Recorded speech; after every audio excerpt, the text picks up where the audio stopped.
AITA for not paying my sister's tuition anymore. Story 1. I, 24, have siblings 4F, 13F, and 19F, and they have lived with me for 5 years. And our mother is not mentally there. I didn't even know of my youngest sister's existence until she was 2, and a family member expressed concern for her. That is just to give you an idea of how unstable my mom is. My 19-year-old sister, let's call her Emmy, went to college in the fall. Financial aid had covered a really heavy fee, and it was left to me to cover about $6,000 after it, which didn't seem too bad considering how much uni is without it, and I also agreed to give her $50 a month to sustain herself. I agreed to pay that money for my sister because, at the time, I really didn't want her taking out any loans. I didn't get the opportunity to go to college. I have been working since I was pretty young, and I had my siblings, so there was no way I could juggle a job that would sustain us in college. Now my sister called me a few days ago and asked for $100 to go out with her friend. I said I don't have it. She got upset and said that the money I gave her was only enough for her sanitary supplies, and she could barely eat out. She has a meal plan and a dorm. I told her for the 5th time to get a job. Guess what she told me after that? She told me I wanted to ruin her college experience because I am uneducated and didn't get the chance to go to college, so I am placing my anger on her because I am jealous of her. We even argued for a hot minute. She even asked me what I was spending my money on, and I asked her if she knew how much she knew it was to maintain our youngest sister. She said she was in school half the day. My younger sister is in daycare. Public school is free. Daycare is not. I need to work, and in order for me to work, I have to pay an outrageous amount to leave her in a daycare. Now, Emmy is somehow unaware of this and is acting like taking care of 3 of them is a financially easy task. Mind you, this is not the first time she is being selfish. I asked her to apply to be an RA so she could get free housing, but she didn't even attempt to apply. If she got rejected, I wouldn't be upset, but she did not even turn in an application. After arguing with her that what she said was selfish, I gave in and agreed with her.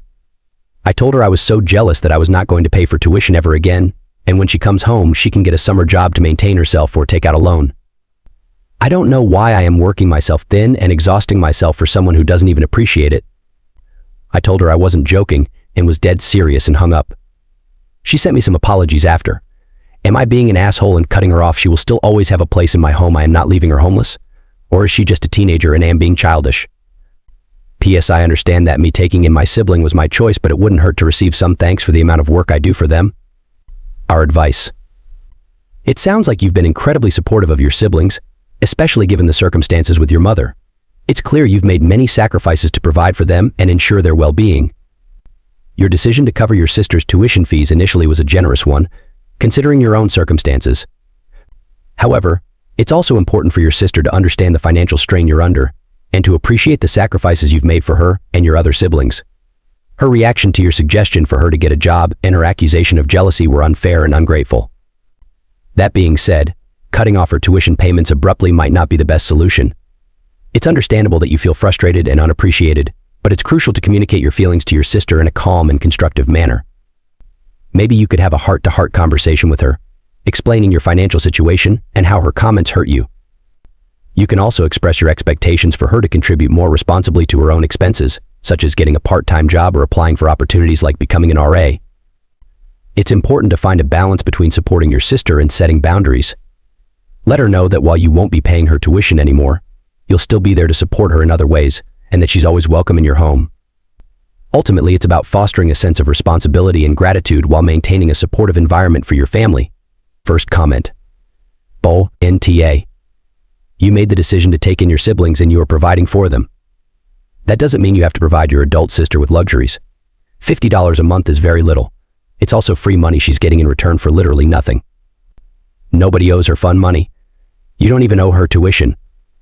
She should also be actively seeking out resources on campus. Lots of health services places can hook you up with free hygiene products. There are tons of free events on campus and clubs where she can hang out without spending a dime. That's the college experience. It's weird that someone raised by an unstable parent is still this immature and unfamiliar with how life works. If her friends like hanging out with her, honestly, they should just pay her way on the nights they want to go out, or they should find free stuff they can all do together. Part of growing up is making that kind of thing work within everybody's means. Second comment. A. You may need to take a deep look at your sister and ask whether the mental instability of your mother is of the genetic type. Her lack of responsibility is disturbing, as is her current desire to live beyond her means. She doesn't care about you or your other siblings, and she doesn't have the excuse of always having grown up in luxury to explain her self-absorption. She doesn't want to work to support her own goals. She has bitten the hand that fed and protected her. It's time for her to learn a few hard life lessons about where money comes from. Really, she ought to have had a part-time job all along, so you've taken too much upon yourself to protect her. But it's not too late still. Stay firm here. She can't afford to be a spoiled brat, and neither can you afford to support it. Kudos to you for stepping up. You are made of the right stuff. But there are 2 other children, and for her to ask what else you have to spend your money on than her is deeply disturbing. Expect her to become worse rather than better, and brace yourself. NTA. Story 2. AITA for telling my dad to stop asking questions he doesn't want the answers to, even if we are in therapy. My dad has me 16M going to therapy with him. BG, my parents broke up when I was just a baby. They were never married. Dad wasn't in my life as much when I was really young. He had to work out of town a lot. So I would see him every other weekend, and if he could take me for 2 weeks in the summer, he would. Sometimes I went years without seeing him for Christmas too. He only quit the job when he met his wife Lisa when I was 9. I admit it stung a lot.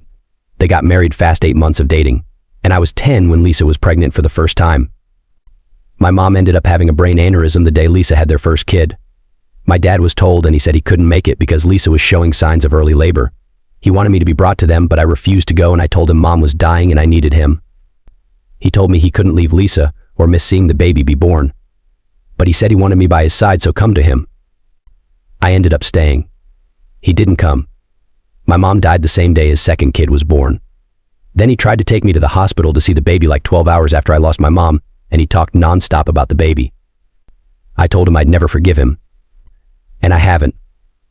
Lisa told me I should understand and be happy for them and their daughter that she got to have Dad watch her be born. I told her they weren't my problem. She said I had a bratty attitude. I didn't care. No. I stopped being close to Dad. I never developed a relationship with his daughter or his other son. I don't have a relationship with Lisa. Dad tried therapy a few times. He tried telling me to see the positive, to take joy in the fact I got to come home to a baby sibling. I told him I'd rather have my mom.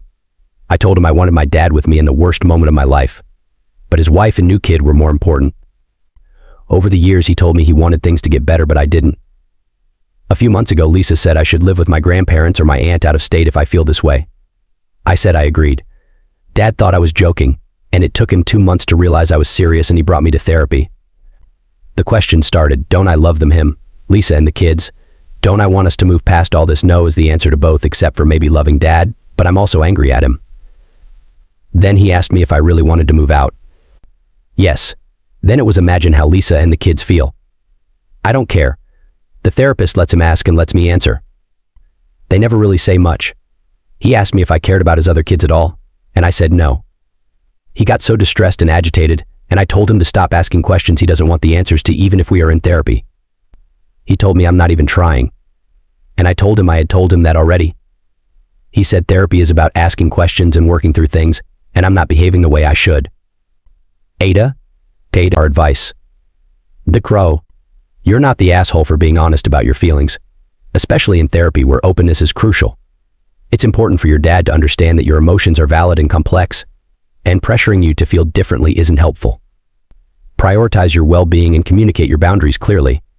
If living with your grandparents or aunt feels right for you, it's okay to pursue that option. First comment. Oh, yeah, it sounds like they want to just tell you how you feel about things. Therapy is supposed to be about everyone being entitled to their perspectives and coming to understand one another, not one party convincing the other party they are wrong for feeling how they do.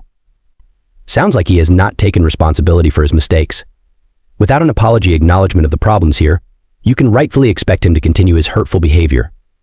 Acting all but hurt when you share your issues is a mechanism to keep you quiet. If you don't like hearing what's wrong, don't drag people to therapy because it's kind of the point. NTA and hope it gets better. Second comment. Amend. Sounds to me like Dad's agenda with therapy is to get a third party to help him fix Op and help him see the error of his feelings so that Op will suddenly absolve his dad, get on the Lisa and new family are awesome train, and stop making them all feel bad all the time. I don't think dear old Dad actually gives a shit about Op getting any actual help out of this. Op, if therapy is just another forum for your dad to pressure you into making his life easier rather than actually apologizing sincerely for not being there for you, then you can say thanks but no thanks and just move. Your dad has made his choices and can live with the fallout. It would be a different matter if he and Lisa had ever expressed any genuine remorse for how the unfortunate timing of your sibling's birth and your mother's passing coincided, if he'd ever apologized for not showing up for you and for minimizing your grief ever since. It's just gross that they've tried to make it sound like losing your mom is not that bad since you got a new sibling instead. That's so heartless and insensitive to you and the trauma you've endured. If your dad can't or won't see how badly and how often he's let you down and apologize repeatedly, then he deserves no forgiveness from you.